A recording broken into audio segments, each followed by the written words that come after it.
Matapos kumpirmahing mapabilang ang mixed martial arts sa 2026 Asian Games, may siyang isang Filipino combat sports analyst tungkol dito. Alamin natin sa report ni teammate Jamaica Bayaka.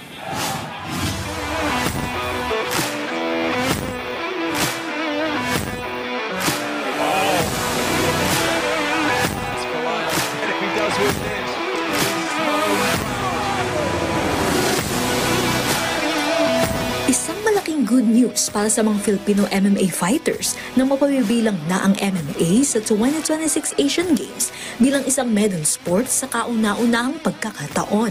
Matapos itong ianunsyo ng Olympic Council of Asia nitong Marso, naging usap-usapan na ng mga Filipino sports fans at analysts kung paano magiging strategy ng Pilipinas para sa ipapadalang atleta magre-representa ng bansa sa nasabing kompetisyon. Kaya naman para kay Nisi Icasiano, Filipino combat sports analyst, malabong hindi tumanggi ang mga top Filipino fighters tulad nila Edward Folayang at Joshua Pasio sakaling mabigyan sila ng spot sa 28th Asian Games. Kahit sino mang athlete ang kausapin mo, yun yung dream nila to suit up for flag and country. Kahit sinong athlete yan, for sure, lalo to sila Edward Kasi iba yung prize fighting You're only representing yourself. Of course, these promotions would use the nationality to market, to tap this, to tap the following Most definitely, iniisip yan ni Edward Folayang, lalo sabihin natin gusto niya maulit or sabihin natin magkaroon siya ng chance. Of course, he's in the professional ranks. Edward Folayang is in a rough patch. Pero si Joshua Pasio, hindi naman lumaro yan ng national team. Meron siyang ledger to fill. Meron siyang entry doon na pwede niyang mapunan. So most definitely, sino naman hindi tatanggi.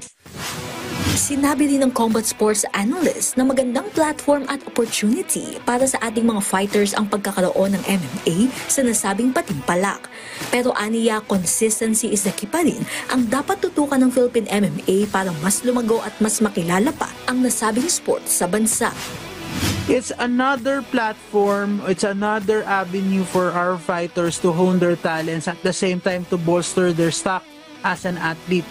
It's good.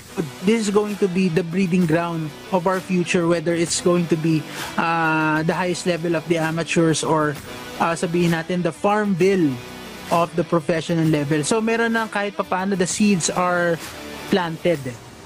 So kahit papaano we are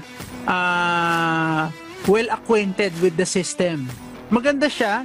I hope it's going to be consistent. Kung may programa hindi naman mamamaximize, it's going to be the same Target ng Pilipinas na magtala ng panibagong historic feat sa 2026 Asian Games na gaganapin sa Aichi, Nagoya sa Japan.